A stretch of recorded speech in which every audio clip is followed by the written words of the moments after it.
আসসালামু আলাইকুম রহমতুল্লাহ। প্রিয় বিশেষ প্রত্যাশী, আজকে আপনাদের সাথে আলোচনা করব বাংলা সাহিত্য মনে না থাকার কারণ এবং সমাধান নিয়ে, এবং এর যে কমন 10টি ভুল আছে সে ভুল ও তার কার্যকরী সমাধান নিয়ে। প্রথমে আমরা যে ভুলটা দেখব সেটা হচ্ছে মুখস্থের উপর শুধু নির্ভর করা। আমরা অনেকেই শুধু লেখক, গ্রন্থ বা চরিত্রের নাম মুখস্থ করে থাকি, এবং এটা আমরা কিন্তু দ্রুত আবার ভুলে যাই। এর মূল কারণ হচ্ছে আমরা তথ্য বোঝার চেষ্টা করি না এবং বিষয়বস্তু বুঝে পড়ি না। তাহলে আমাদের মূল কাজ থাকবে তথ্য বোঝা এবং বিষয়বস্তু বোঝা, এবং তারপর মুখস্থ করার চেষ্টা করা। তাহলে আমাদের পড়াটা অনেকদিন মনে থাকবে। ২ নাম্বার যে ভুলটা আমরা করি, বারবার রিভিশন না দেওয়া। বাংলা সিলেবাসের বিশেষ করে বাংলা সাহিত্যের যে সিলেবাস আছে সেই সিলেবাসটা কিন্তু হিউজ। মধ্যযুগ বা প্রাচীন যুগের সিলেবাসে লিমিটেশন থাকলেও আধুনিক যুগের কোনো লিমিটেশন নাই। এর কারণে আপনাকে হিউজ পরিমাণে রাইটার এবং তাদের গ্রন্থ পড়তে হবে। এত বড় সিলেবাস আপনি শেষ করে মনে রাখতে হলে আপনাকে যেটা করতে হবে সেটা হচ্ছে ২৪ ঘন্টা, ৭ দিন বা ৩০ দিন পর, পর রিভিশন দেওয়ার অভ্যাস গড়ে তুলতে হবে। অর্থাৎ আপনি যে পড়াটা একদিন পড়লেন সেটা পরের দিন আপনি রিভিশন দেন। যে পড়াটা ১ সপ্তাহ পড়লেন সেটা ৭ দিন পর রিভিশন দেন। যে পড়াটা ১ মাস পড়লেন সেটা আবার ৩০ দিন পর রিভিশন দেন। এভাবে আপনার যতটুকু পড়লেন ততটুকু যদি আপনি মনে রাখতে পারেন, তাহলে আপনার জন্য সেটা ফলপ্রসূ হবে। অন্যথায় আপনি যদি পুরো সিলেবাস পড়ে ফেলেন বাট আপনার যদি মনে না থাকে, তাহলে সেটা কিন্তু আপনার একদমই কার্যকরী পড়াশোনা হবে না। ৩ নাম্বারে আমরা যে ভুলটা দেখব সেটা হচ্ছে সাহিত্যকে গল্পের মতো না পড়া। আমরা অনেকেই সাহিত্যের ঘটনা প্রবাহ বা ধারাবাহিকতা না পড়ে আমরা বিচ্ছিন্ন তথ্য পড়ার চেষ্টা করি, এবং বিচ্ছিন্নভাবে না পড়ে আমরা একটা ধারাবাহিকভাবে সাহিত্য বা তথ্য এগুলো গল্পের মতো পড়ব, এবং দেখবেন যে এটা সহজে আপনার মনে থাকবে ইনশাআল্লাহ। ৪ নাম্বারে যে ভুলটা করেন সেটা হচ্ছে অনেকে গ্রন্থ এবং লেখকের মধ্যে মিলিয়ে ফেলা। কিছু, কিছু গ্রন্থ এবং লেখক আছে কিন্তু কাছাকাছি। দুজন ভিন্ন রাইটার একেক ধরনের নামের গ্রন্থ লিখছে, এরকমও আছে। যেমন সঞ্চয়িতা এবং সঞ্চিতা। সঞ্চয়িতা লিখেছে হচ্ছে রবীন্দ্রনাথ এবং সঞ্চিতা লিখেছে হচ্ছে কাজী নজরুল ইসলাম। তো এক্ষেত্রে হচ্ছে আমরা কিন্তু অনেকেই ২ টার ভিতর মিলিয়ে ফেলি। এর কারণে আপনি যেটা করতে পারেন, এই ধরনের হচ্ছে কনফিউশন যে গ্রন্থগুলো থাকে সেগুলোকে লেখক বা চরিত্রের আকারে আলাদা, আলাদা করে, লেখক বা চরিত্র আলাদা, আলাদা করে টেবিল বা চার্টে লিখে রাখুন এবং বারবার রিভিশন দেওয়ার চেষ্টা করুন। এতে আপনার বিভ্রান্তি অনেক কমে আসবে ইনশাআল্লাহ। ৫ নাম্বার যে ভুলটা করি সেটা হচ্ছে যুগভিত্তিক পড়াশোনা না করা। ঢালাওভাবে না পড়ে আপনি হচ্ছে প্রাচীন, মধ্য এবং আধুনিক যুগগুলোকে আলাদা, আলাদাভাবে পড়ে শেষ করে ফেলুন, এবং এভাবে যুগভিত্তিক যদি পড়াশোনা করেন তাহলে দেখবেন আপনি খুব সহজে এই পড়াটা মনে রাখতে পারবেন ইনশাআল্লাহ। ৬ নাম্বারে যে ভুলটা আমরা করি সেটা হচ্ছে নোট তৈরি না করা। অর্থাৎ আমাদের প্রত্যেকেরই একটা সংক্ষিপ্ত নোট তৈরি করতে হবে, এবং সংক্ষিপ্ত নোটে আপনি যেটা করবেন যে জিনিসটা আপনার বারবার ভুলে যান বা জিনিসটাতে আপনার বারবার কনফিউশন তৈরি হয়, সেটাকে আপনি এই সংক্ষিপ্ত নোট আকারে সেখানে লিখে রাখবেন এবং বারবার রিভিশন দেওয়ার চেষ্টা করবেন। দেখবেন যে আপনার পড়াটা অনেকটা সংক্ষিপ্ত হয়ে আসছে এবং হচ্ছে আপনার পড়াটা সহজে মনে মনে থাকতেছে। ৭ নাম্বারে যে ভুলটা আমরা অনেকেই করি সেটা হচ্ছে শুধু আমরা ইনফরমেশন পড়ে যাই কিন্তু এমসিকিউ প্র্যাকটিস করি না।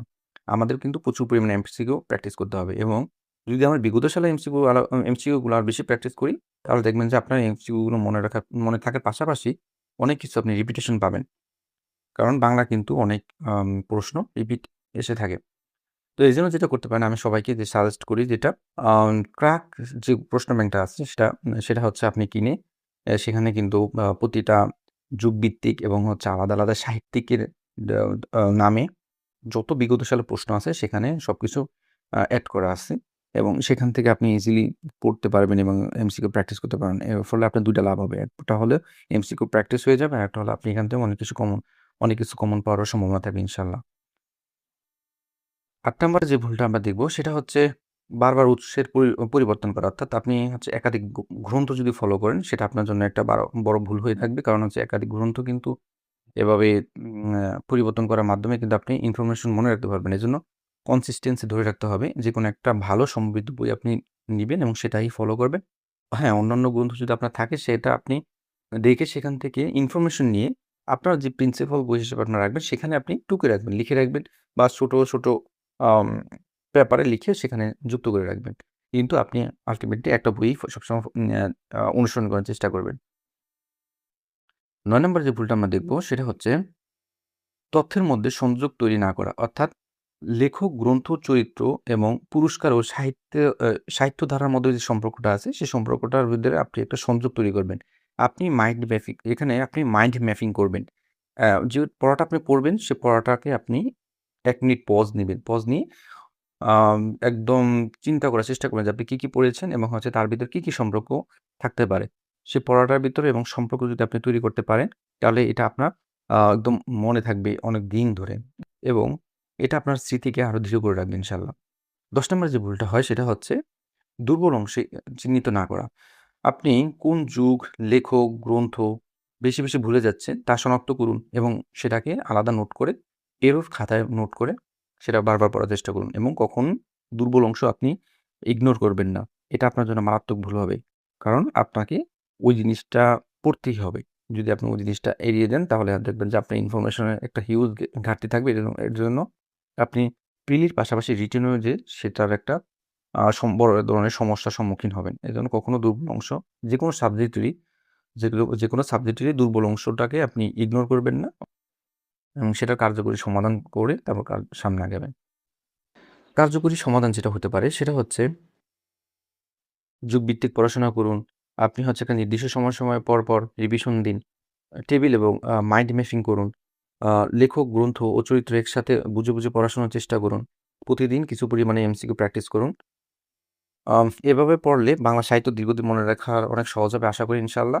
এবং পাশাপাশি যেটা করবেন সেটা হচ্ছে বিসিএস প্রিলিমিনারি এবং রিটেনটা একসাথে পড়ার চেষ্টা করুন। অর্থাৎ যে গ্রন্থগুলো আপনি পড়বেন সেই গ্রন্থগুলোর একটু ডিটেইলসে পড়ার চেষ্টা করুন। এর ফলে আপনার রিটেনটা একসাথে কভার হয়ে যাবে ইনশাআল্লাহ। এবং বিসিএস রিটেন সাহিত্যে যে প্রশ্নগুলো আসে যে ৩০ মার্ক আসে, সেই ৩০ মার্ক আগে বিগত সালের প্রশ্নগুলো দেখুন। সেগুলো দেখে আপনি হচ্ছে তারপর যখন প্রিলিমিনারি পড়বেন তখন সেটা এখান থেকে পড়ার চেষ্টা করুন।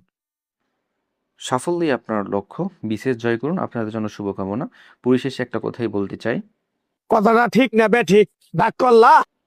সবাই ভালো থাকবেন। আমার জন্য দোয়া করবেন। আপনাদের জন্য শুভকামনা। আসসালামু আলাইকুম ওয়া রাহমাতুল্লাহ।